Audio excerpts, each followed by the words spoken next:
नमस्कार। देवरिया की आवाज रेडियो केसरी से प्रस्तुत है स्थानीय हालचाल।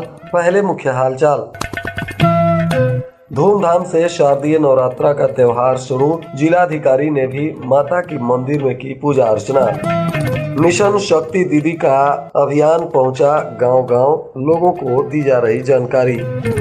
प्रेमचंद यादव के घर गायत्री परिवार के द्वारा कराया गया ब्रह्मभोज और पूजा पाठ। प्रेमचंद की पत्नी ने दूसरे हत्या का मुकदमा दर्ज कराने की पुलिस अधीक्षक से की मांग। राप्ती नदी में उतराता हुआ मिला एक युवक का शव, पुलिस जांच में जुटी। स्थानीय हालचाल के इस अंक के साथ मैं अनिकेत मिश्र। अब हालचाल विस्तार से। पूरे जनपद में धूमधाम से शारदीय नवरात्रा का त्योहार प्रारंभ हो चुका है। इसी के तहत मिशन शक्ति फेज के चौथे दिन जिलाधिकारी अखंड प्रताप सिंह ने देवरही माता मंदिर में पहुंचकर पूरे विधि विधान के साथ मां आदि शक्ति की आराधना की। इस अवसर पर जिलाधिकारी ने कहा कि दुर्गा शक्ति स्वरूपा है। नवरात्र में मातृ शक्ति की आराधना की जाती है। प्रदेश सरकार के द्वारा मिशन शक्ति के अंतर्गत महिलाओं के शक्ति, सम्मान और स्वावलंबन पर जोर दिया जा रहा है। इस अवसर पर जिला प्रशासन के द्वारा भजन का भी आयोजन किया गया, जिसे सदर विधायक डॉक्टर शलभ मणि त्रिपाठी की उपस्थिति में बड़ी संख्या में श्रद्धालुओं ने सुना। इस दौरान जनपद के सभी मंदिरों में सुरक्षा व्यवस्था के इंतजाम किए गए हैं। जिला प्रशासन के सहयोग से सप्तशती का पाठ भी कई मंदिरों में किया जा रहा है। जिलाधिकारी ने श्रद्धालुओं की सुविधा को ध्यान में रखते हुए कई आवश्यक दिशा निर्देश दिए हैं, जिसमें देवरही माता मंदिर के सौंदर्यीकरण कार्य में हर संभव सहयोग के लिए भी आश्वस्त किया गया है। वहीं मुख्यमंत्री के दिशा निर्देश के बाद नवरात्रा में मिशन शक्ति के चौथे चरण को ध्यान में रखते हुए कम्युनिटी पुलिसिंग और महिला सशक्तिकरण हेतु शक्ति दीदी के माध्यम से अभियान चल रहा है। इसमें महिला बीट आरक्षियों के द्वारा गांव-गांव चौपाल लगाकर महिलाओं एवं बालिकाओं को जागरूक किया जा रहा है तथा शासन के द्वारा संचालित जन कल्याणकारी योजनाओं के बारे में लोगों को जानकारी दी जा रही है। महिला बीट आरक्षी गांव-गांव जाकर महिलाओं बालिकाओं की सुरक्षा हेतु चौपाल लगाकर महिलाओं बालिकाओं के साथ घटित होने वाले अपराधों एवं उनके उत्पीड़न की रोकथाम को लेकर समस्त थानों पर शक्ति दीदी महिला सशक्तिकरण अभियान के तहत थानों पर गठित महिला सुरक्षा दल और थाना पर नियुक्त महिला बीट पुलिस कर्मियों के द्वारा क्षेत्र के सार्वजनिक स्थानों, प्रमुख चौराहों, कस्बों और बाजारों में यह अभियान चलाया जा रहा है और गश्ती भी किया जा रहा है। साथ ही महिलाओं की सुरक्षा को लेकर कई तरह के प्रयास भी पुलिस के द्वारा किए जा रहे हैं। वहीं इस हत्याकांड में फतेहपुर गांव के अभय टोला निवासी प्रेमचंद की भी हत्या हो गई थी, जिसके बाद उनका भी श्राद्ध कर्म गायत्री परिवार के द्वारा पूरे विधि विधान से कराया गया। गोरखपुर और सलेमपुर से आए गायत्री परिवार के सदस्यों ने उनके यहाँ पूजा पाठ कराया। मृत व्यक्ति की आत्मा की शांति के लिए गायत्री परिवार के लोगों ने विधि विधान से अनुष्ठान किया। लगभग 6 घंटे तक पूजा का कार्यक्रम होता रहा, जिसमें परिवार के साथ ही कुछ अधिवक्ता भी मौजूद रहे। इस दौरान घर के आसपास कड़ी सुरक्षा व्यवस्था भी पुलिस के द्वारा की गई थी। प्रेमचंद का इकलौता बेटा तेज प्रताप यादव ने उनका अंतिम संस्कार किया था। परिवार के लोगों ने प्रेमचंद का कर्मकांड गायत्री परिवार की विधि से कराने का निर्णय लिया। इधर प्रेमचंद यादव की पत्नी ने पुलिस अधीक्षक से मुलाकात की और उन्होंने दूसरा मुकदमा दर्ज करने के लिए पुलिस अधीक्षक से गुहार लगाई। बताते चले कि इनके द्वारा जो पहला मुकदमा दर्ज कराया गया था, उनमें शामिल सभी 5 आरोपियों की हत्या हो गई है। इसलिए इस केस को पुलिस बंद करना चाह रही है, जिसका प्रक्रिया चल रहा है और उसमें किसी भी आरोपी के जिंदा नहीं होने से यह केस फाइनल हो जाएगा। इसके बाद अब प्रेमचंद यादव की पत्नी ने दुबे परिवार के जीवित बचे पुत्र को इस हत्याकांड में आरोपी बनाते हुए एक दूसरा केस दर्ज करने के लिए गुहार लगाई, जिसके बाद पुलिस अधीक्षक ने इस मामले में आवश्यक कार्रवाई करने और जांच करने का आश्वासन दिया है। इधर फतेहपुर में हत्याकांड के बाद अब खेतों में किसान जाने से भी कतरा रहे हैं। बताया जा रहा है कि किसान पुलिस से पूछते हैं कि साहब कहती तो धनवा कटवा लेती। किसानों की फसल तैयार हो चुका है और किसान खेत में भी जाने से डर रहे हैं, क्योंकि गांव के चप्पे चप्पे पर पुलिस और सुरक्षा के इंतजाम किए गए हैं। पूरे खेतों में भी सुरक्षा के लिहाज से पुलिस ने नजर बनाए रखा है, जिसके वजह से किसानों को अब भारी परेशानी दिख रही है। इधर सत्य प्रकाश दुबे, उनकी पत्नी और 2 बेटी तथा एक बेटे का बरखी भी कर दिया गया। देवेश अपने बहनोई के साथ गांव में पहुंचा, जहां पूरे विधि विधान के साथ देवरिया संस्कृत महाविद्यालय के आचार्य के देखरेख में पूजा संपन्न हुआ। इस दौरान बड़ी संख्या में पुलिसकर्मी भी यहां तैनात रहे। वहीं हत्याकांड के बाद इस गांव में आने जाने वाले नेताओं का भी लगातार कार्यक्रम चल रहा है।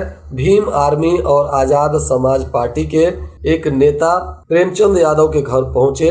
उन्होंने कहा कि यहां सिर्फ 4 लोगों के आने की अनुमति प्रशासन के द्वारा दी गई है। उन्होंने कहा कि सरकार का रवैया ठीक नहीं है, सरकार जाति पाति के हिसाब से काम कर रही है। प्रेमचंद के परिजनों को भी न्याय मिलना चाहिए। इन्हें बुलडोजर का डर सरकार के द्वारा दिखाया जा रहा है। उनकी पत्नी का भी FIR दर्ज किया जाए और उन्हें भी सरकार के द्वारा न्याय दिया जाए। उन्होंने मृतक सत्य प्रकाश दुबे के घर जाने से इनकार कर दिया। इधर देवरिया में समाजवादी पार्टी कार्यालय पर जिला अध्यक्ष व्यास यादव की अध्यक्षता में पार्टी के पदाधिकारी और कार्यकर्ताओं की बैठक हुई, जिसमें राष्ट्रीय अध्यक्ष अखिलेश यादव के फतेहपुर में आगमन की तैयारी को लेकर मंथन किया गया। जिला अध्यक्ष ने कहा कि जनपद के फतेहपुर में जो घटना हुई है वह बेहद दुर्भाग्यपूर्ण और दुखद है। घटना के उपरांत पीड़ित परिजनों के घर शोक एवं संवेदना प्रकट करने के लिए राष्ट्रीय अध्यक्ष का कार्यक्रम तय किया गया है, जिसको लेकर समाजवादी पार्टी के सभी कार्यकर्ता काफी उत्साह के साथ जुटे हुए हैं। मदनपुर क्षेत्र में राप्ती नदी में एक युवक का शव उतराता हुआ देखा गया। शव मिलने की जानकारी के बाद आसपास काफी संख्या में लोग एकत्रित हो गए। पुलिस ने शव को बाहर निकलवाया और कब्जे में लेकर पोस्टमार्टम के लिए भेज दिया। बताया जा रहा है कि मृतक का तट पर ही चप्पल और मोबाइल भी मिला था। पुलिस अब इस मामले में तफ्तीश कर रही है। मृतक की पहचान भी पुलिस के द्वारा की गई है। बताया जा रहा है कि इसका नाम मोनू है, जो तूफानी का पुत्र है और इसी क्षेत्र का रहने वाला बताया जा रहा है। पुलिस इस मामले में शव का पोस्टमार्टम कराते हुए परिजनों को सौंप दी है और घटना के बाद से ही परिजनों में चित्कार मचा हुआ है। महर्षि देवराहा बाबा स्वशासी चिकित्सा महाविद्यालय में blood banking in clinical practices ये विषय पर CME का आयोजन किया गया। इसमें दूर दराज से आए चिकित्सकों ने अपने पेपर प्रस्तुत किए। विद्वान चिकित्सकों का अनुभव सुनने के लिए कॉलेज के छात्र और प्रोफेसर आतुर रहे। SR और CR के बीच अतिथियों के साथ फोटो सेशन करवाने की भी होड़ देखी गई। पथरदेवा के रामधारी पांडे इंटर कॉलेज पगरा में मेरा विद्यालय स्वस्थ विद्यालय विषय पर निबंध प्रतियोगिता आयोजित किया गया, जिसमें लगभग 250 छात्र छात्राओं ने हिस्सा लिया। इसमें 10वीं कक्षा की छात्रा अंतिमा मदेसिया अव्वल रहीं। उनको 20 में से सर्वाधिक 19.5 अंक प्राप्त हुए और उन्हें गोल्ड मेडल देकर सम्मानित किया गया। इसके अलावा कक्षा 12 की सुमन गुप्ता, 10 की अनुष्का सिंह, 9 की छात्रा अनु प्रजापति तथा 8वीं की छात्रा निधि प्रजापति को भी सम्मानित किया गया। वहीं देवरिया में बलुआ अफगान में शनिवार की देर रात एक युवक की हत्या धारदार हथियार से मारकर कर दी गई। पुलिस ने शव को कब्जे में लेकर पोस्टमार्टम कराया। बताया जा रहा है कि बलुआ अफगान डाक टोला गांव का हंसनाथ उर्फ बिट्टू तिवारी है, जो नरेंद्र नाथ तिवारी का पुत्र है। यह अपने घर रात को खाना खाकर सोने चला गया।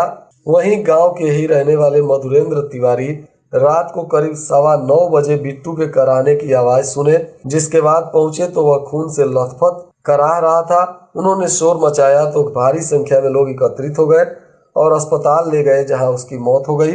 घटना के बाद परिजनों में चित्कार मचा है। पुलिस इस मामले में शामिल हत्यारों की गिरफ्तारी के लिए जांच पड़ताल करते हुए काम कर रही है। वहीं मड़ुआडीह थाना क्षेत्र के पड़ौली गांव के राजेश कुमार कुशवाहा ने SP को शिकायत पत्र देते हुए आरोप लगाया है कि इसी गांव का एक युवक उनके साथ जालसाजी करते हुए काफी रुपए हड़प लिया है। पुलिस इस मामले की जांच पड़ताल कर रही है। पीड़ित का कहना है कि 2019 से जालसाजी करते हुए प्रतिदिन 100 रुपए उसके द्वारा जमा किया जाता था, परंतु आरोपी उनका रुपए अब वापस नहीं कर रहा है। वहीं फतेहपुर हत्याकांड में आरोपी नवनाथ मिश्रा उर्फ पट्टू की पत्नी ने भी पुलिस पर परेशान करने का आरोप लगाया। उन्होंने सामूहिक हत्याकांड में पति को मुख्य आरोपी बनाए जाने पर भी सवाल उठाया और कहा कि पुलिस घटना को लेकर जबरन कहानी गढ़ रही है। उन्होंने इस मामले की उच्च स्तरीय जांच की भी मांग की है। नवनाथ मिश्रा की पत्नी सुनीता देवी का कहना है कि घटना के समय उसके पति घर पर ही सो रहे थे और पुलिस ने उन्हें इतनी बड़ी घटना का मुख्य आरोपी बना दिया।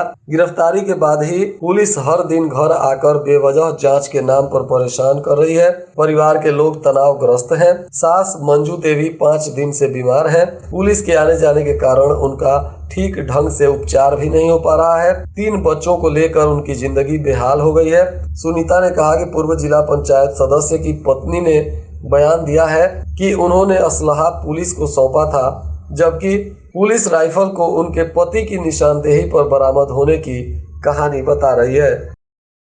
और आज के मौसम का तापमान देवरिया में न्यूनतम 23 डिग्री सेल्सियस और अधिकतम 30 डिग्री सेल्सियस रहने की संभावना है।